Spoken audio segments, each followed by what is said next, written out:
Previously on Midlife Crisis Rifle. And my grouping for 0056 is not necessarily the greatest. Now earlier today I got to sit down with a different Model XT22 and I shot it at 50 and 100 yards and I got the groups that I was expecting, so I don't think it's the shooter. And I've eliminated the ammunition as the problem, which just ticks me off to no end.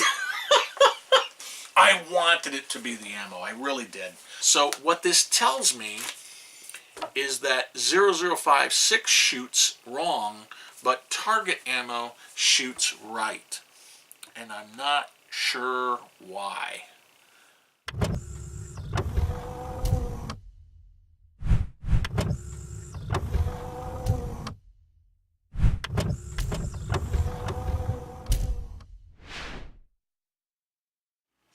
So having inspected other things, it's now time to inspect the crown of the rifle.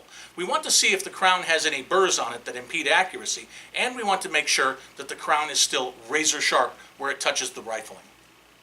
Now first I performed a very easy litmus test to see if the crown is damaged. Even a single burr can screw up a bullet's trajectory when it leaves the muzzle.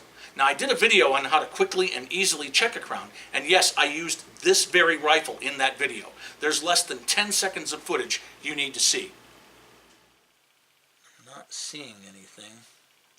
So what this tells me at this crown is good. So the crown is good. But is it razor sharp? A visual inspection will tell us that.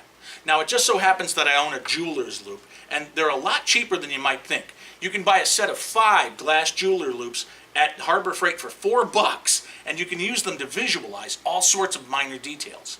Now, try as I might, neither my cell phone, nor my camera, nor my video cam will focus through the loop so you at home can inspect the crown. So I need a manual focus. All my cameras do autofocus. Anyway, so when I put the loop up to my eye, I noticed the inner edge of the crown, where it intersects with the rifling, was still sharply defined after thousands of rounds of wear. And it was perpendicular to the bore axis, which is really just a technical way of saying that the crown was cut flat to the barrel, not at an angle. So I also noticed 3 more things about the muzzle, but just know that none of these things affects the crown where it intersects the rifling, which is along the inner edge. So I like to call these things tattoo marks. It adds some character to the muzzle.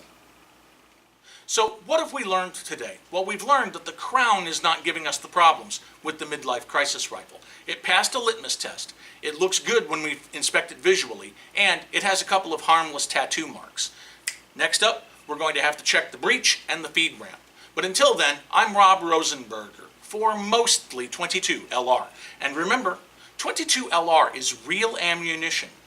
Treat it as such.